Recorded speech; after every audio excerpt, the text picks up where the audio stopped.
Bonjour à tous, aujourd'hui je vous propose un petit point sur les suites arithmético-géométriques. Donc une suite arithmético-géométrique, c'est une suite définie par récurrence, et une récurrence assez simple. Ici, un plus 1, c'est a fois un plus b, avec a et b qui sont deux règles. En fonction de a et b, on a des cas qui sont un petit peu différents. Donc l'idée, c'est que ce genre de suite, on les connaît très bien et on sait trouver le terme général, c'est-à-dire un en fonction de n, assez simplement.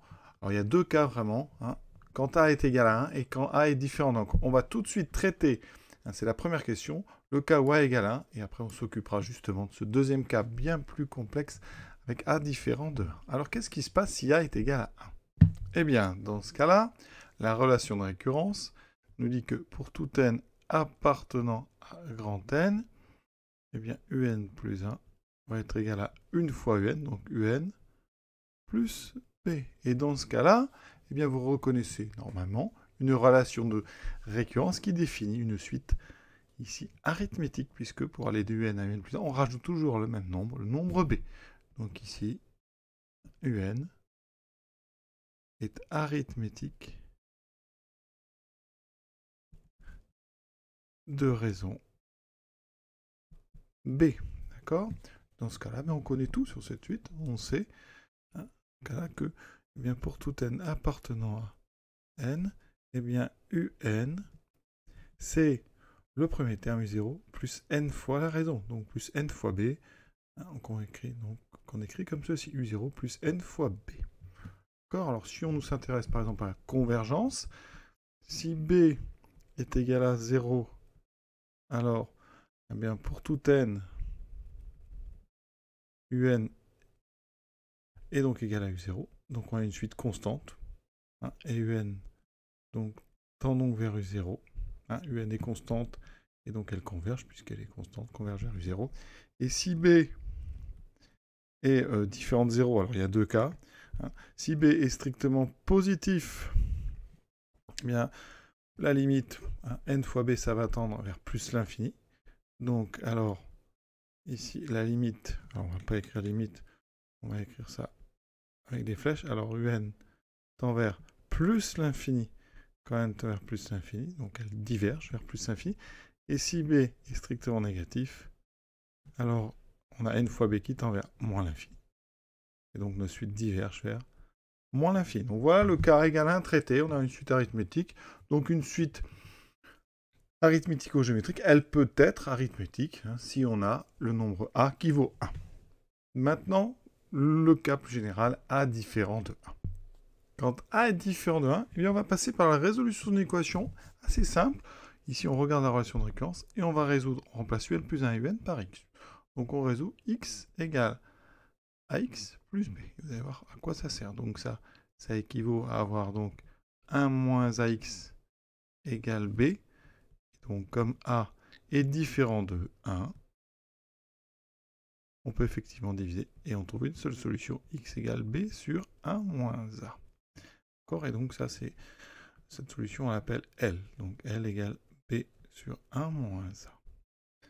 Voilà. Et comment on va se servir de ça? Vous allez voir. Question 3. On va introduire une nouvelle suite et on va montrer que cette suite, qu'on appelle Vn, est géométrique. Donc, vous avez bien compris, pour tout n appartenant à grand N, on crée la suite Vn égale à un moins ce nombre L.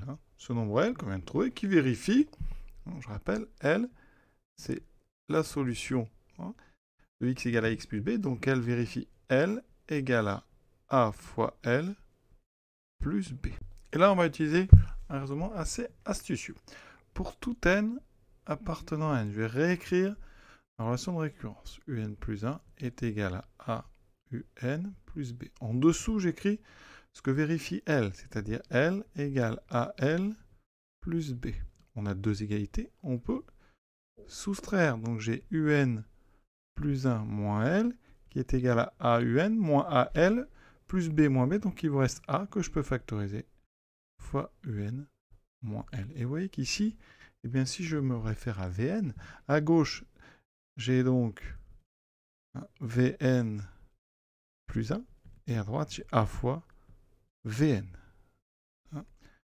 Et donc, ce qu'on vient de montrer, c'est que pour tout n entier naturel, Vn plus 1, c'est A que multiplie Vn. Et ça, c'est caractéristique des suites géométriques. Donc la suite Vn, elle est géométrique de raison petit a.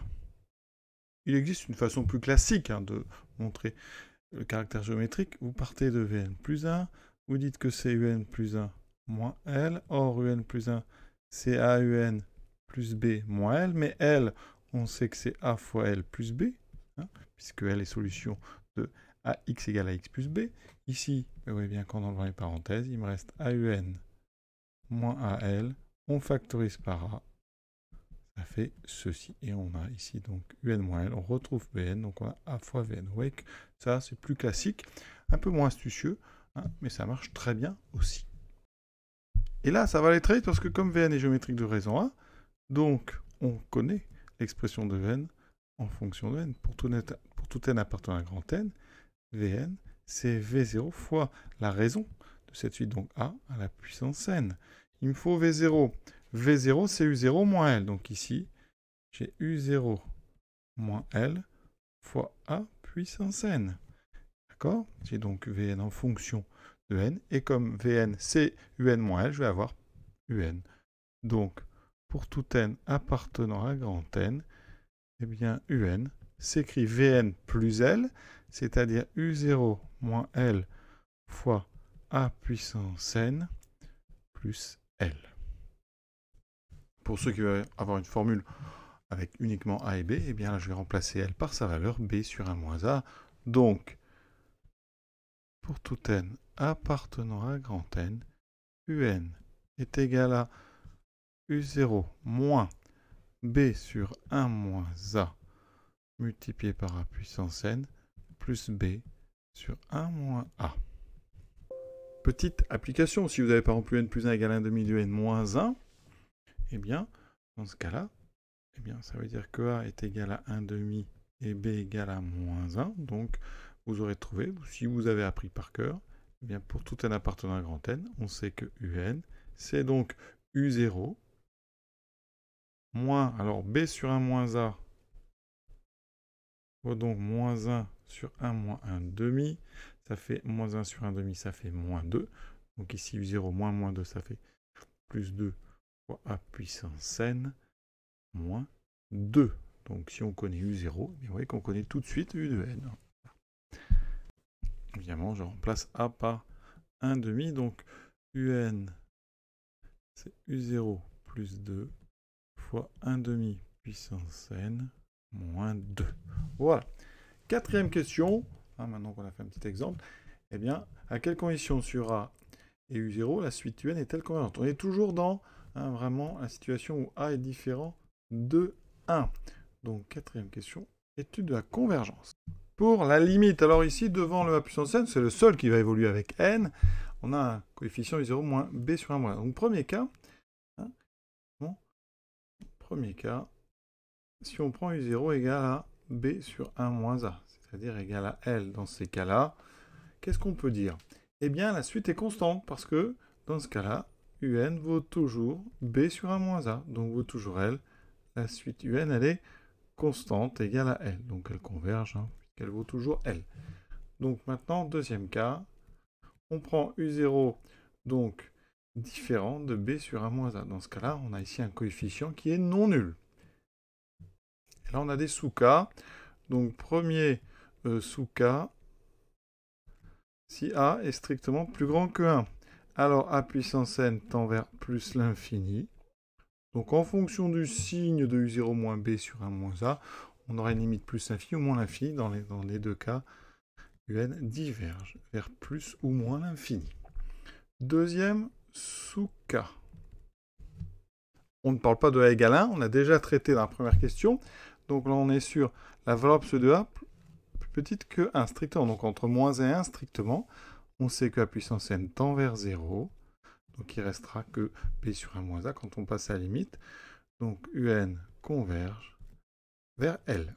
Troisième sous-cas, si A égale moins 1, alors A puissance n égale, alors attention, ça vaut 1 si n est pair, et ça vaut moins 1 si n est impair. D'accord? Donc comme notre coefficient non nul, là on a un souci, donc un va être divergente, pas de limite. La suite en fait prend deux valeurs, en fonction de la parité de n. Et dernier, E sous k, donc quatrième sous k, si a est strictement plus petit que moins 1. Dans ces cas-là, eh bien, a puissance n, donc si n est pair, ça tend vers plus l'infini. Et si n est impair, ça tend vers moins l'infini. Donc, comme le coefficient de est non nul, on a un problème. Hein, on a deux sous-suites, une qui va vers plus l'infini, une qui ira vers moins l'infini. Donc, la suite un, elle diverge, pas de limite. Donc, conclusion. Si a égale 1 et b égale 0, on a vu que la suite était constante, donc elle converge. Hein, est toujours égale à U0. Enfin, les termes sont tous égaux à U0. Si module de A, si la valeur absolue de A est strictement plus petit que 1, alors UN converge vers L. Et si A différent de 1 et que U0 est égal à L, eh bien dans ce cas-là, UN est constante et elle vaut toujours U0, donc elle converge aussi. C'est les trois seuls cas de convergence de ces suites arithmético-géométriques. Voilà, je vous souhaite une bonne fin de journée à tous et à très bientôt.